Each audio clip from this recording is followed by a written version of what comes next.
Good morning, greetings, friends, and welcome to The Bright Side, your nutritional program dedicated to the understanding of the vast world of nutrition and nutritional supplementation.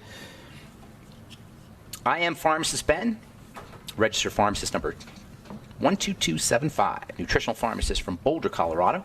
I use nutritional supplements where other healthcare practitioners use toxic pharmaceutical drugs and sometimes deadly medical procedures. If you suspect that there are natural nutritional roads to your health and vitality and well-being, and to addressing your health challenges, whatever they may be, but you don't know where to begin, you have come to the right place. As you listen to The Bright Side every day, you are more and more in control of your body, you are more and more knowledgeable, and you know you can overcome any health challenge. That is why we are here every day in The Bright Side, helping clear up the sometimes confusing world of nutrition and nutritional supplementation. Over the last 33 years of practicing pharmacy, I have seen drug-free recoveries from diabetes, hypertension, obesity, skin diseases like acne, psoriasis, eczema, rosacea, digestive ailments, autoimmune issues of all kinds. Recoveries that by the standards of modern medicine can only be called a miracle, but what is in the world of the body, what is in the world of biology, standard operating procedure. Because the human biological system is a healing system, it's a regenerating system, it is designed divinely to heal and renew itself on a moment-to-moment basis, and while some folks may call that a miracle, it really is just the way the body works. If you have questions about health, nutrition, prescription drugs, we are your go-to source for all things health and nutrition. 844-236-6010 is our number.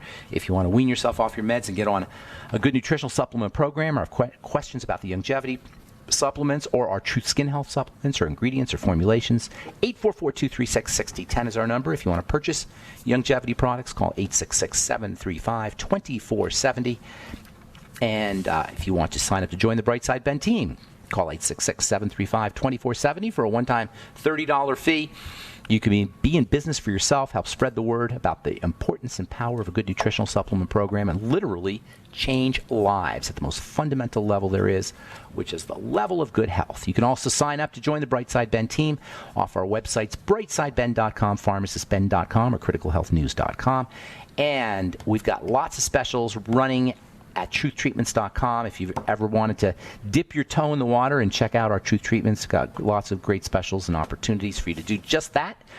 Holiday specials, Black Friday specials, etc. Truthtreatments.com. Never any preservatives, fragrances, fillers, waxes, emulsifiers, silicone, oil, water, nothing your skin doesn't need or doesn't want in any of our Truth Treatment products. They're all up at truthtreatments.com. Healing is beauty. Taking care of the health of your skin is how you want to make your skin beautiful, and that is what we've been talking about here on the Bright Side for the last few weeks, and we'll continue talking about the skin. I am most of you guys know, I've been in the skincare business for many years, and I am a lover of the skin and a connoisseur of skin ingredients, we'll say. Not so much products, because I formulate the products, but the ingredients. I'm a connoisseur of ingredients. I love good ingredients. And there's not a lot of things you can do to the skin topically, but there are definitely things you could do to the skin topically. We have this kind of sort of strange idea about how to treat the skin. On the one hand, we kind of intuitively know our skincare products aren't going to do much. On the other hand, we're desperately seeking Susan. We're desperately seeking a product that will do something. And the reason we're not really getting the satisfaction we want out of the skin, no surprise, or getting the satisfaction we want out of our skincare products, and our skin for that matter, no surprise, is because we don't understand our skin and we don't understand products. It's like anything else in the world of health. It's like a lot of things in the world in general. We don't understand money. We don't understand politics. We don't understand law. We don't understand civics and government. We don't understand things. And when we don't understand things, we fall victim to charlatans. In politics, this happens all the time. Not that I want to get political. We're falling victim to charlatans in politics is because we don't understand government and civics and politics. Falling for charlatans in general is because we don't understand psychology. And falling for the medical models because we don't understand our body. And falling for skincare product baloney is because we don't understand our skin. When you don't understand something, you become a victim. That's why I said knowledge is power. Francis Bacon said knowledge is power. I personally think knowledge is potential power and action is power. Nonetheless, you got to have knowledge if you're going to operate effectively in life. That's what I'm doing on this program, is I'm trying to put out knowledge so that we can be effective in life at the most fundamental level there is health. And I'm compelled to do that because I don't know why. I must. I'm not the only person. There are writers who say they have to write. Dr. Wallach has to speak. I got to do the same thing. There's this thing that compels me to help people understand how the world works. I live in the world. And if the world is not satisfied and happy and complete and actualized, it's no fun for me either. Not that I'm any of those things. Point being is that sharing information that can give people power helps everybody. If we don't understand the basics about our body, we're going to fall victim, and it happens all the time. And the people who are selling us the stuff, they're not going to tell us. So when it comes to the skin, there's certain things we got to understand, basics that we got to understand. First of all, when it comes to the body, this is the most fundamental thing. What I'm going to say now is probably the most fundamental thing that we have to understand when it comes to taking care of our health. The outside comes from the inside. The visible comes from the invisible. That's the most important thing to understand about probably a lot of things, but specifically about the body and about health. What you see started off somewhere else. And if you want to take care of the problem, you got to take care of it at the somewhere else, not at the what you see. And because the skin is so obviously visible, it's like a poster child for this idea. But heart disease is the same thing. And diabetes is the same thing. When you have heart disease, when you have palpitations, when you have arrhythmias, the problem isn't the heart. The problem is in what's causing the arrhythmia. You see it at the level of the heart. If you have a fatty liver, the problem isn't the fatty liver, it's what's causing the fatty liver. Ultimately, the fatty liver is going to mess things up too, but you can't really address it at the level of the fatty liver or anything. If you have psoriasis, you can't address it at the level of the skin. That is the most important thing to understand about health. If where you see the problem is not where the problem begins. The skin is a classic example of that because it's so obviously visible. It's on the outside of the body. When you see a pimple, that's not the problem, even though to us it's the problem. When you see the rash of psoriasis or the irritation of eczema, all of these things are... All of these visible manifestations of the invisible world are what we call disease, are the wrong place to focus. When it comes to the skin is a defensive system. It's an immune organ. It's a lot of things, actually. The skin is emanating an electrical field. The skin, the body, we can kind of understand that the body emanates an electrical field. I hope we can. That's called an aura. Used to be that if you had an aura, if you talked about auras, it was like, ooh, that's all hippy-dippy, new age. No, it's not. It's an energy that's emanating off the body that can be photographed. And it makes sense. Everything emanates energy, so the body emanates energy. But the skin itself emanates energy. That's why you have these touch screens. Touch screens work by the energy that's emanated off of your finger. If you had gloves on, if you've ever tried to work your iPhone with gloves, you know it doesn't work. Because it depends on the energy. There's a field around your finger. That's not just a field around your finger based on your body, but the skin itself is emanating a field. The skin, not the organ. This is so amazing, this field. Do you know that this field is sensitive to disturbances? The skin's field is sensitive to disturbances. So sensitive that it will connect with genetics and change your genetics. Yes, touch is epigenetic. That's why there's this thing with babies called failure to thrive, a disease or a condition that babies get called failure to thrive when they're not touched. Because the touching epigenetically stimulates and upregulates the immune system, the digestive system. The ability of the baby to absorb nutrients is connected to the mother's touch. Touch, just the touch. And by the way, it isn't even really touch. It's like, we call it touch, but it's really gentle touch, which is almost like your finger isn't even touching the skin of the mother's skin. Finger isn't even touching the baby's skin. It's the fields interacting. If the baby's skin is touched too much, you get a different epigenetic phenomena. If you press harder, that's how unbelievably sensitive the skin is. And we don't even think about it. We just rub stuff on it. Don't even think about it. All right, I got more to say here about the skin. We're going to talk about the skin as a defensive organ, which we touched on last program. 844-236-6010 is our number. You're listening to The Bright Side. I'm Pharmacist Ben. We'll be back after this.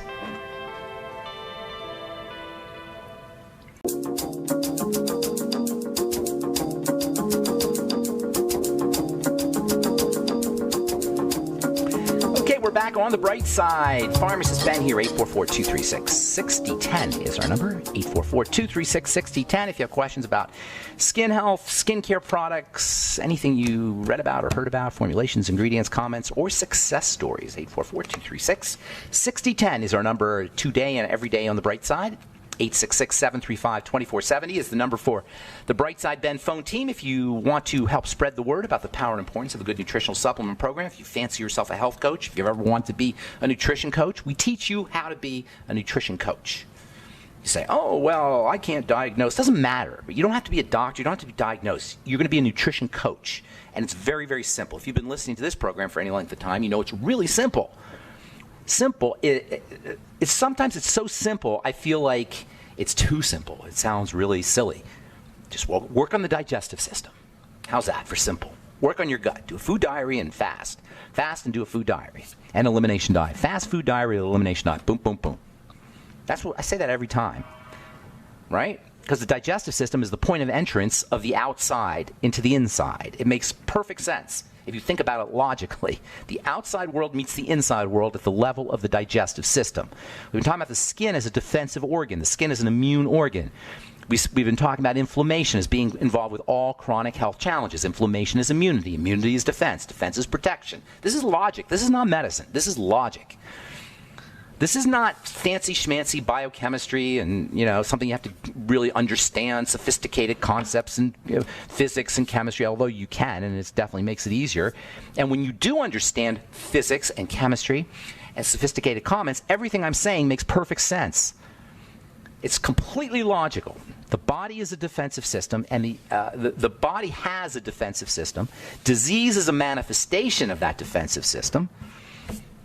Disease represents dis-ease, a body out of ease. It is not responding to the outside environment. This is the very essence of what it means to be alive, to respond to the outside environment. The outside environment meets the inside environment where? At the level of the intestine, the small intestine. This is complete logic. I was talking to a gal yesterday, a nurse, friend of mine. She's become a friend of mine. She's taking care of a friend of mine who's 87 years old. He's a dentist. An animal dentist, Dr. Pete, and Dr. Pete is not doing well. Dr. Pete is a poster child of what the medical model can do to even very intelligent people. That's a whole nother story. Anyway, so I'm talking to Karen, and she says, I forgot what she said to me about something about being a foodie, about how I watch what I eat. And I always say this on this program, and I'll just say it again. I don't watch what I eat. I'm not a foodie. I do watch what I eat more than most people probably, but I'm not a freak about it at all. And sometimes you may see me eating a piece of pizza or whatever. All right? Now, the point I'm making here is that it's not about good food, good person, bad person, I eat bad, I eat good. It's not about any of that.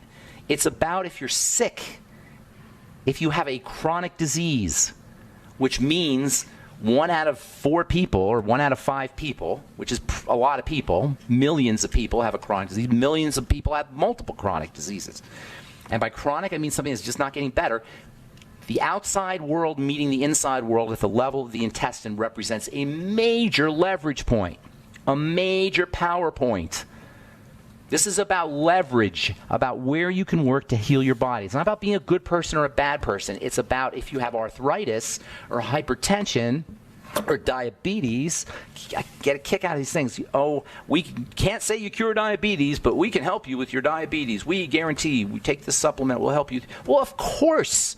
It's a food issue. It's a lifestyle issue. And diabetes, if you do the math, is like the first leading cause of death because it's behind cancer and heart disease, which typically get considered the leading causes of death. Anyway, what I'm saying here is that the defensive response has to be mastered. See, we think of this word stress. We hear this word stress all the time. Stress is not a problem because, you see, stress is just a stimulus. Stimulus response, 2 basic phenomena. In life, there's 2 basic phenomena, stimulus response. Stress is a stimulus. It stimulates one of 2 things. Stress will stimulate growth, or it will stimulate shutdown. Stress will, or I should say defense, which includes shutdown. Stress will stimulate defense, or it will stimulate growth. Okay? Put stress at the top of a triangle, and then have two lines coming off of that like a triangle, and you'll see one line says defense, the other line says growth. Stress is the stimulus, is at the top of the line, at the top of the triangle, top of both lines. In a context of resources, when there are resources available, physical resources, oxygen, we're going to talk about the physical body here. We're going to talk about stress in the physical body. When there are resources, that is nutrients, oxygen, and psychological resources, psychic resources like willingness and determination and contentment, all of these kinds of psychological and physical resources will allow stress to turn into growth, to stimulate growth. But under conditions of lack of resources, defense will kick in. See, the stress is not the problem. It's the response to the stress is either defensive or it is growth. In physics, they call it complexity. I'm not going to get too much into that, but I will say that all of these things I'm talking about here really are part of something called complexity physics or systems theory physics. And this is all kind of, it's about 100 years old, not even, it's about 80 years old, 70 years old. We understood how systems grow, how systems develop. When we talk about being healthy, it means our system is developing more and more complexity, which ultimately leads to a better ability to handle life, which is a positive feedback loop, because the more better you're able to handle life, the more complexity you get, the more better able to handle life you are, etc. So it's a positive feedback if you can do this correctly. Stress can lead to positive changes if you understand how to master it. However, this is the key right here, folks. We don't know how to master it because we don't understand our bodies. We don't understand any of these things I'm talking about here today. Nobody's talking about this stuff. This is basically the owner's manual of how to master your chemistry, how to master your biology. It's one thing to do it if you're healthy and well and you want to just max out. But if you're sick, it's a must, understanding how your body works. Otherwise, you're going to be on a beta blocker. My friend Pete, beta blocker. I was talking to Karen. I said she's ripped. She's saying, well, you're eating all this crappy food or whatever. She heard me talk about eating crappy food. And I said, look, Karen, this is not about eating crappy food. This is about if you're sick, you can do something about it. And I pointed to my friend Pete, who was sitting there. And he says, I said, niacin's one of the best antihypertensives you can take. Magnesium's one of the best antihypertensives you could take. And she's like, are you serious? Oh my God, Pete, we got to get you on some niacin. We got to get you on magnesium. She's a nurse. She had no idea about any of this stuff. Nobody's talking about any of this stuff. Stress can be mastered if you know how the body's working. You master stress by giving your body resources. Nutrition is a major resource. The Mighty 90 essential nutrients are a major stress management resource. Major. And this is why if you're diseased, you're under maximum stress, you respond so quickly. Because you're giving your body resources for it to handle the stress. See, the body loves to grow. It wants to grow. But it needs the resources to do it. It wants to be better. It wants to heal itself, i.e. the placebo effect. It has a tendency towards healing. All right, I'm Pharmacist Ben, 844-236-6010 is our number.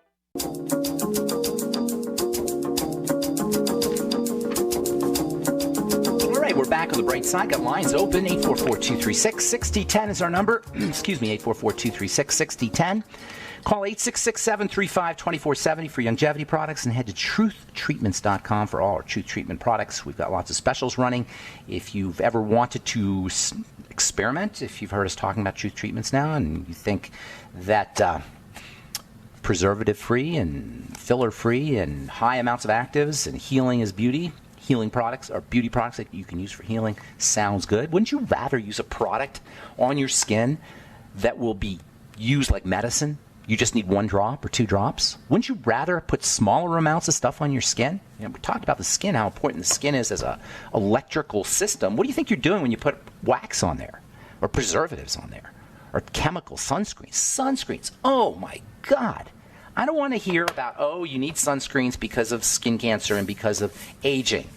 From a strictly biochemical standpoint, it is ludicrous to put a sunscreen on your skin, and I know that I'll probably get people ripping me. Whenever I say that, I have to really be careful now when I do talks because people freak out when I say that. But I'm just talking chemistry.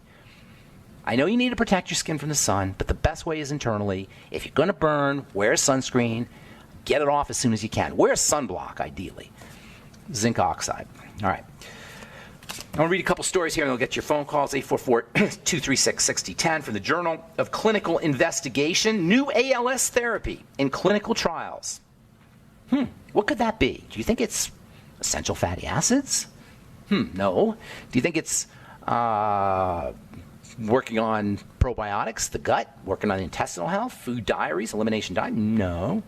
It's a drug that extends survival, reverses some neuromuscular damage to animals. Listen, you may be able to take a drug to extend survival based on, in terms of one of your symptoms, but you can't say it's going to extend your survival all around because a drug is a toxin. And it's going to cause deficiencies in resources in addition to mobilizing the body's stress management system, which is already stressed out. It's going to direct you down the wrong triangle, down the wrong side of the triangle, if you will.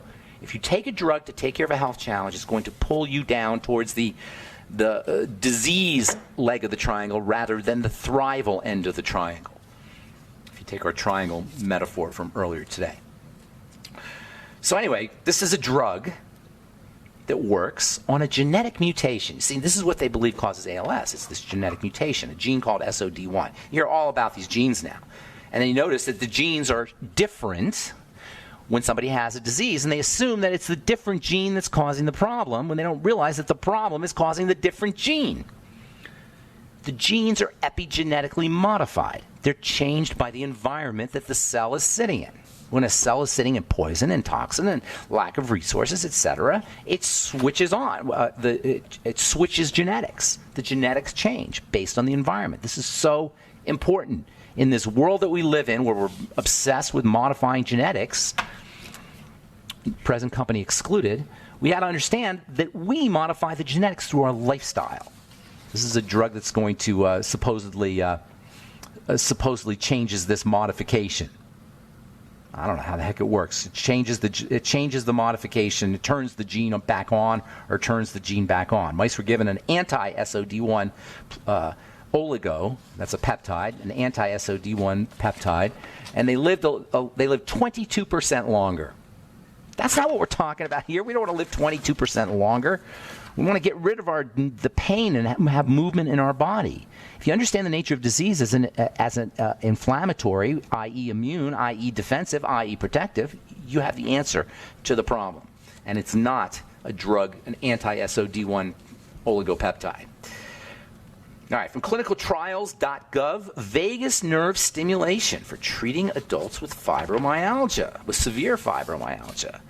I've been saying this for years. The vagus nerve is your calming nerve. It's your rest and digest nerve. It does a lot of things. Vagus means wanderer, by the way, because the vagus nerve travels all over the body, and it calms everything down. The body is in this constant interplay. The end result of the body, what we see and how we feel, how we perceive, and how we experience ourselves, how we experience our bodies, is the end result of a combination of stimulation and rest. It's a balance. It's like a bottom line in a business. Business has a bottom line. It's always in the red. It's always spending money. It's always making money. But the bottom line is either in the red or in the black. Likewise in the body. The body is either sympathetic. The body is either net sympathetic, bottom line sympathetic, or bottom line parasympathetic, although there are different areas of the body where you have both. It's the bottom line that counts. The bottom line that you want is one of contentment and relaxation and rest. Now, there are times you need to be sympathetic. You need to be in the sympathetic mode. For example, to get up in the morning, you need to be in a sympathetic mode. To run from a lion, to get out of the way of a speeding automobile. There are lots of times you need to be sympathetic. So it's not as simplistic as you want to be one or the other, but you want your net to be relaxed. We do our best work when we're relaxed. We're most productive when we're relaxed. We absorb nutrients best when we're relaxed. We feel good the best when we are relaxed. Learning to relax, learning to access the vagus. You're going to hear more and more about this. I've been talking about it for decades.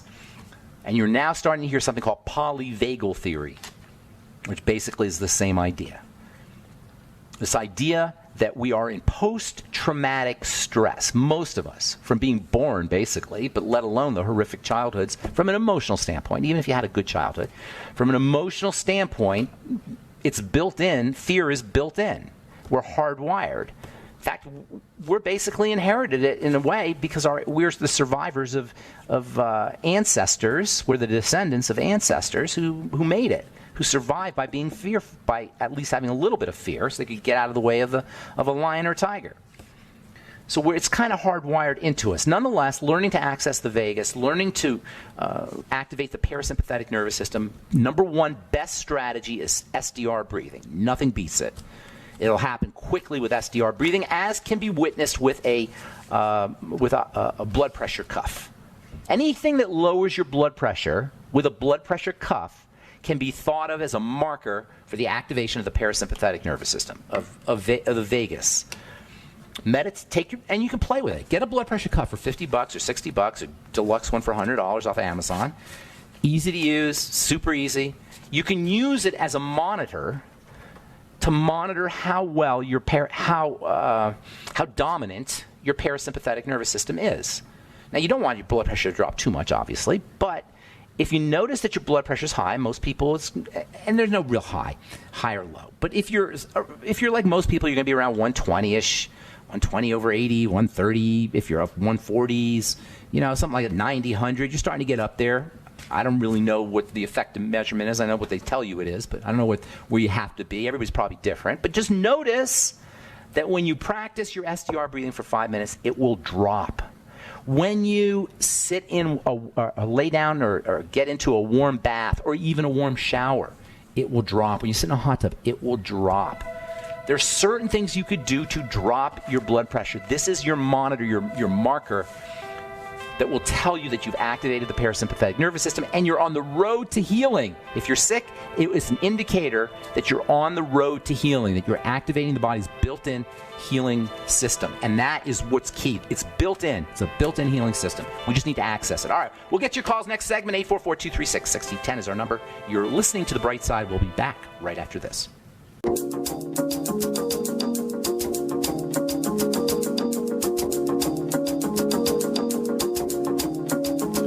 Okay, we are back on The Bright Side. I'm Pharmacist Ben. 844-236-6010 is our number, and we do have lots of lines open. Let's hit the phones and talk to Barry in Louisiana. Good morning, Barry. How you doing, my friend? Yes, good morning. I'm going to give you a lot of time today. You're the only guy on the phone, so we'll give you lots of time, and you always have interesting topics. So what do you got for us today? Oh, yes. I want to ask you about, are you of the opinion that it's vital to maintain the alkalinity of one? Well, yeah, but that's what the breathing is about. That's what the slow, deep breathing is about. That's how that's nature's way of making sure that our body is oxygenated. Oxygen is alkaline. Carbon dioxide is acid. You blow off acid, you breathe in alkaline. That's the way you're supposed to do it. Now, as far as eating alkaline and drinking alkaline, I'm not buying into that too much. You do want to make sure you have electrolytes and minerals, and those are buffering agents for the blood. So you got to make sure you're eating, healthy. But the idea of drinking alkaline water, and I don't know I can't imagine how alkalinity survives the stomach. You know what I'm saying? Yeah. The stomach's got a pH of 2. It's about as acidic as you can get, especially if you're eating. If maybe on an empty stomach, it's got a pH of 3 or 4. Probably not as high as 4, but it's very low is what I'm saying. How does alkaline water survive the stomach? Are you with me? Yes. So I'm not really sure how that can be. You do need the electrolytes that are found in, citrus in fruits, vegetables. Citrus fruits are interesting because they're alkaline, even though you wouldn't think they are, or they have alkalizing substances in them, I should say. They're alkaline. They tend the body towards alkaline, but you can't get alkaline by eating water, by eating. Now, on the other hand, toxicity is acidic. Stress is acidic. So by eating a crappy diet, you can run more acidic. So I guess by eating healthy, that can help because you're not putting in the toxic stuff. So in that way, you can help maintain alkalinity. But the bottom line is slow, deep breathing. Understanding this idea of armoring. Check this out, Barry, and everybody else. When we're under stress, we contract.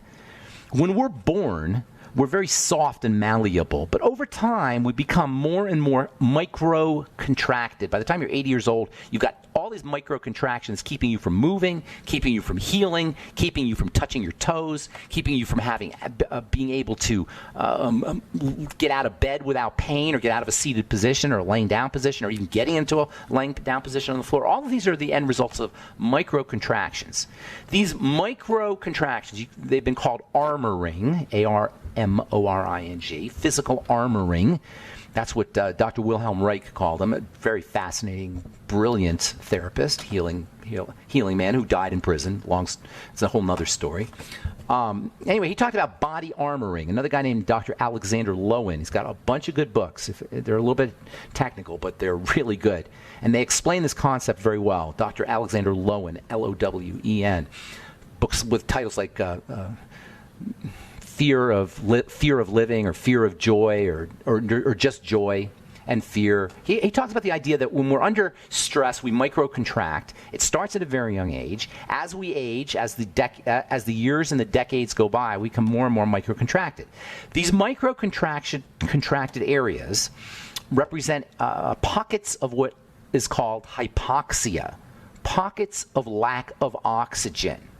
Under conditions of lack of oxygen, toxins start to accumulate, and you get these pockets of death, basically. I'm kind of exaggerating a little bit, but they're pockets of just unhealthy areas. And there's, like I say, it accumulates. So by the time you're 40, you've got a lot more than you did when you were 10. By the time you're 60, you got a lot more than you were when you were 40. And by the time you're 80, you got a lot more than you did when you were 60 or 40 or 20. And that's why most people die, or at least the average age of death is around 80. So what the key is by your SDR breathing, what you're doing is you're driving oxygen into these pockets of micro-contraction, releasing the contraction. By the way, these contracted areas stimulate the secretion of stress hormones, hormones of survival, hormones of fear. This is one of the reasons we're in constant fear, is because we're constantly secreting hormones of fear out of these pockets of hypoxic armoring. Hope that's not too complicated. Does that make sense, what I just explained? Can you picture that, Barry? Yes, I'm attempting to picture it, yes. Okay. I hope I'm not getting too complicated. It's important to use your imagination for these things, because you got to picture what's happening in your body. It's like I was saying earlier. If we can't picture what's happening in our body, we become victim. So that's why something as simple as SDR breathing can be so helpful, because it releases these pockets of contracted muscle and contracted tissue. Make a fist, Barry. Can you make a fist? And everybody listening, make a fist right now. Make a strong fist. Can you make it really strong, Barry? Yes. Really strong, like you're squeezing, right? Mm-hmm. On a microscopic level, you have those fists all over your body, if you're like most people. When you breathe, now relax your fist. Are you relaxing your fist? Yes. Can you feel the difference between tightening the fist and relaxing the fist? Yes. Okay? Relaxing the fist, can you imagine if your fist was covering up a hose or a tube? Can you imagine if you squeeze the fist, how would the water or the fluid go through the tube? If you squeeze your fist really hard, would it go through? Well, if you have a tube in the middle of your fist and you squeeze your fist really, really hard, is the fluid going to go through the tube? Doesn't seem like it, right? No, it doesn't seem like it, does it? Now, relax your fist. Can you see how the fluid now goes through the tube? Yes. That's your body. That's disease in a nutshell. That's aging in a nutshell. Fists and tubes, plumbing, flow. That's all it is. What we're trying to do is we're trying to increase flow. In fact, I've talked about this before, but psychologically, flow is a thing. They actually talk about it in psychological papers and peer-reviewed journals. Flow, F-L-O-W, Dr. Mihaly Csikszentmihalyi. I'm not even going to try to spell that, but it starts with a C. Just look up the book Flow, or read the book Flow, and read the concept of flow, F-L-O-W, flow. They actually call it flow. That's exactly what I'm talking about. Flow means fluid, means movement. Disease is a fist, microcontraction, armoring. Not only does that squeezing impede oxygenation and blood flow, it also secretes stress hormones, which make more fists. By the time you're 60, you got fists all over your body, squeezing, by 60, 70, 80. As time goes by, you get more and more fists squeezing the fluids. That's microcontraction. The way you release those fists, open those fists so the fluid can flow, F-L-O-W, move, is by relaxing all the parasympathetic strategies, the vagal strategies we talked about. And SDR breathing is key. It's the simplest and easiest thing to do. Are you with me? Yes. All right. And by the way, a lot of pain is associated with these microcontractions. A lot of physical pain, agony. Microcontractions lead to, over the course of time in the connective tissue, lead to disc pain. I meant to talk about this today, I'll talk about it tomorrow, but in the face and in the skin, it leads to wrinkles. And nobody talks about it. When you have stress from your bills, you get microcontractions in your face, and this is where crepey skin comes from, and wrinkles, and we all want wrinkle creams. And if you do it right, you can make some difference with wrinkle creams, but what you really want to do is learn to relax, open things up. There's a thing called facial yoga. Have you heard of this? Facial yoga? Yoga in general is a great strategy for improving flow. Yoga means oneness, connectedness. When we're contracted, we're disconnected. When we're open, everything's moving. It's connected. It's integrated. You can do a thing called face yoga. They do it for the face. Yoga is a great health strategy, and I know it's got all kinds of baggage associated with it, and because it started in India, but whatever. It's just a great physical strategy for anti-aging because it supports, enhances, improves fluidity, flow. All right, does that help you? Does that answer your question? Oxygenation improves fluidity is the bottom line. Oxygen is a fluidizing agent. Yeah, but what I'm a little confused on, if alkalinity is important, why is it, and if the food one eats affects alkalinity, why should one not also be careful about what one eats? No, who said you shouldn't be careful about what one eats? That's my whole story. You have to be careful about what you eat. So far as maintaining the acid. Alkalinity? Yes, that's what I say. Toxicity, that's what I was telling you. Toxicity will accelerate acidity. So if you lay off the sugar, you're going to be more alkaline. Okay, sugar is very acidifying because it's very stressful on the body. So alkalinity can be improved by foods, absolutely. But what I was talking about is the products you buy that increase alkalinity through eating. Those things I'm not really convinced about, especially the waters, the alkaline waters. All right, Barry, I hope I helped you. I hope I didn't confuse things, but we're out of time either way. So you're always welcome to call back, and I know you will do that because you always got good stuff to say. I appreciate it. Thanks, Barry. All right, that's all the time we have for today. I'm Pharmacist Ben. Our websites, brightsideben.com, pharmacistben.com, and criticalhealthnews.com for the longevity products and the longevity business, truthtreatments.com for our Truth Skin Health products, and we got holiday specials for the next month or so. Thanks for listening. I'm Pharmacist Ben. Have a wonderful, beautiful, awesome, spectacular day. We'll talk to y'all later. Bye for now.